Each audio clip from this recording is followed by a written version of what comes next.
Diseases of arecanut.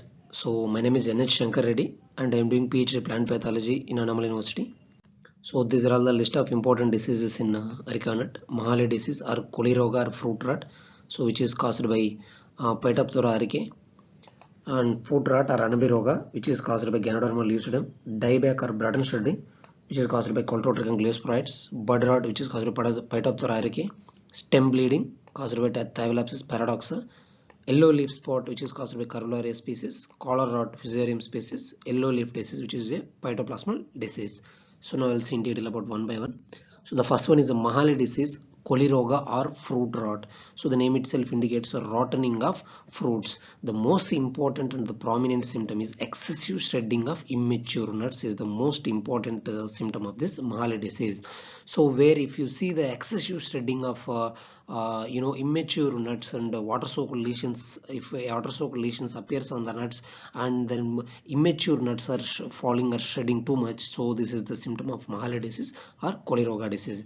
So this disease especially observed especially at high rainfall seasons or high rainfall areas or during high rainfall we can observe this disease.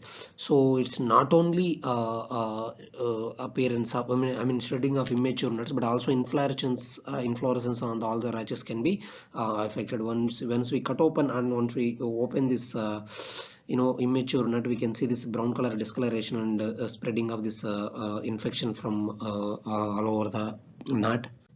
So regarding management, clean cultivation and destruction of infected plants and burning of fallen nuts, and the most important one is the spraying of bodo mixture at the rate of 1% before the set of monsoon, and the second spray at the rate of 40 to 45 days. Second one is foot rot or anabiroga disease, which is caused by Ganoderma lucidum. So when it sees, it will be too much complicated. The symptoms are too much complicated. I don't want to get into too much complicated. So I will tell you in a simple way.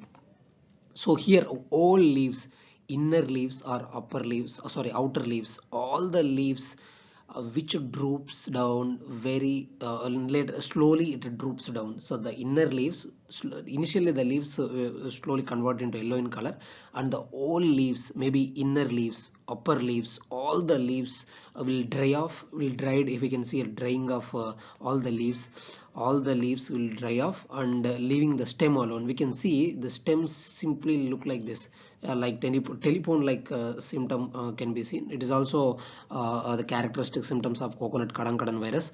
So again, when it comes to foot rot and anabiroga, all the leaves are fall down, and that is all the leaves will fall down and leave the plant as single. And moreover, the infected trunk, if you cut open the infected trunk, the symptoms or the infection can observed 1 meter from the top to ground level. So the discoloration can be seen 1 meter from the top to ground level.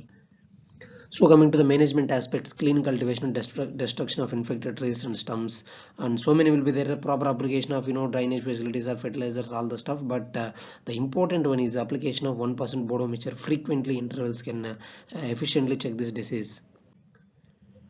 And dieback or button shedding, this is also shedding of buttons, that is nuts, which is caused by Coltotrichum gliosporites. And when it comes to here, female flowers of infected ratches will shed, and whole inflorescence will show dieback symptom. That is the important one. When it comes to button shedding, here button shedding also can be seen, and the most important one is the female ratches shed to all inflorescence shows the dieback symptoms. That is the most important one. Especially the disease will be very severe in February and March seasons, and as it produces a conidius and appears in the concentric rings exactly in the disclosed areas. So spraying of copper oxychloride 0.25% or mancozeb at the rate of 0.2% can efficiently manage this disease. The next one is a bud rot, which is caused by Phytophthora arecae. There are so many symptoms are here in bud rot also, but I don't want to disclose all the symptoms to confuse you. The most important symptom is a rotting of buds. We can see here, in fact, the buds are not properly formed here, right? So here, if you see all this inflorescence bearing area, so initially yellowing, green to yellowing can be the inflorescence is converted into green to yellowing in color. In later stages, what will happen? The buds rots, it can't produce a proper sized buds. We can clearly see, right? So proper sized bud can't be produced, and it clearly death of the buds at earlier stages itself. It is a very important one which is caused by Phytophthora arecae. So the young old leaf can easily pull it off, and it can be easily pulled off. So destruction and removal of dead palms and bunches that is affected by Mahali disease, and drenching of crowns with bodo mixture 1% will effectively reduce this disease.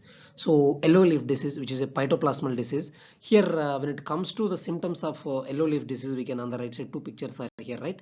So the first picture it indicates yellowing of tips and leaflet at 2 to 3 leaf areas. So yellowing of tips at 2 to 3 leaf areas can be seen, and finally if you see on the necrotic streaks and veins can be unfolded, leaves can be also get seen. And the most important one is here the falling of leaves, and along with the entire bark that is gradually that that inflorescence entirely converted into black color, black in color, and it produces no fruits in the sense nuts.